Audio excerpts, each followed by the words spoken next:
Fëmijët me nevoja të veçanta ishin sot mysafir special në seancën e 45 të Këshillit të Komunës së Gostivarit.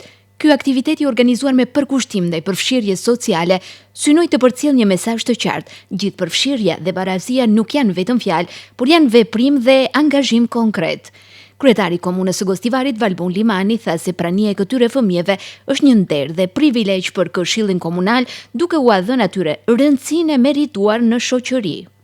Sot kemi një rast të veçantë dhe kemi një privilegj të gjithë ne këshilltarët që t'i kemi misafir, këto engjuj këtu, edhe më vjen mirë që edhe unë bashkë me ato sot jam pjesëmarrës i kësaj seance.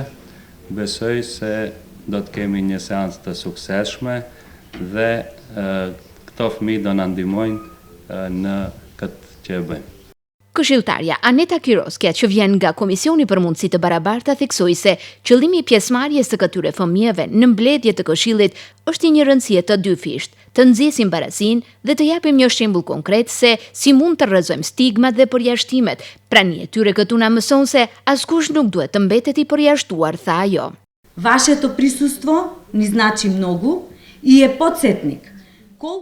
Prania juaj na vlen shumë dhe na kujton se sa e rëndësishme është të krijohet një shoqëri ku çdo fëmijë, pa bërë dallime, ka mundësi të barabarta për fëmijëri të lumtur, shkollim dhe zhvillim. Si këshilltar, por edhe si njerëz zotohemi për respektim, për krahje dhe kyçje të gjithë fëmijëve në të gjitha sferat e jetës. Buzëqeshja juaj është inspirim për ne. Ju inkurajojmë që zëshëm t'i thoni kërkesat tuaja, ndërsa ne jemi këtu për të gjetur zgjidhje, tha ajo. Ndërkohë, këshilltarja Vjollca Baftiu Zylbehari, në shenjë respekti dhe vlerësimi, ju dhuroi fëmijëve librin Loja e pambaruar, që ajo si autore u ka dedikuar pikërisht fëmijëve me nevoja ndryshe. Duke ditur se kjo botë është krijuar për të gjithë njerëzimin në formë lineare, dhe duke besuar se Zoti nuk bën asnjë dallim mes tyre, si mundemi ne t'i dallojmë të bardhët nga të zinjt, të shëndetshmit nga të sëmurët, të bukurit nga të shëmtuarit, të aftët nga të paaftët? Me që jemi të vetëdijshëm se Zoti na ka dhuruar vetëm nga një jetë, përse të mos e jetojmë atë ashtu siç duhet dhe të mos bëjmë pra dallime. Duhet të duam jetën sepse kemi dhuratë nga Zoti dhe ta jetojmë atë me të gjithë sfidat, duke vënë në bah gjendjen tonë shpirtërore e jo atë trupore. Ndërkaq, mirëseardhje fëmijëve ju dëshiroi edhe këshilltarja Ema Neshkovska. Ajo uroi që të ndërtojmë së bashku një shoqëri inkluzive ku do të ketë vend për të gjithë.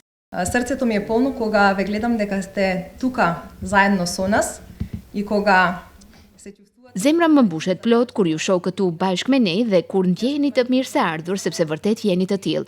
Unë dua të potencoj se dora e zgjatur është dorë që siguron se vazhdojmë së bashku përballë të gjitha sfidave me të cilat përballemi, të ndërtojmë një shoqëri inkluzive ku çdo kush e ka vendin që e meriton dhe çdo kush të gjejë vendin e vet nën këtë qiell të përbashkët. Ne duhet që të vlerësohemi dhe të mos na ndaj asnjë dallim, tha Neshkovska. Një moment i veçantë në seancë ishte edhe fjala e zotrit Xhevat Fejzulit, këshilltarit me nevoja ndryshe.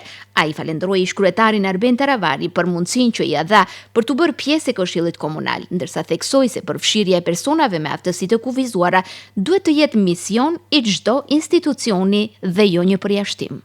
Faleminderimi takon kryetarit komunës që unë si një person me nevoja veçanta, ish-kryetari i komunës Arben Taravari më mësoi që unë të jem një këshilltar.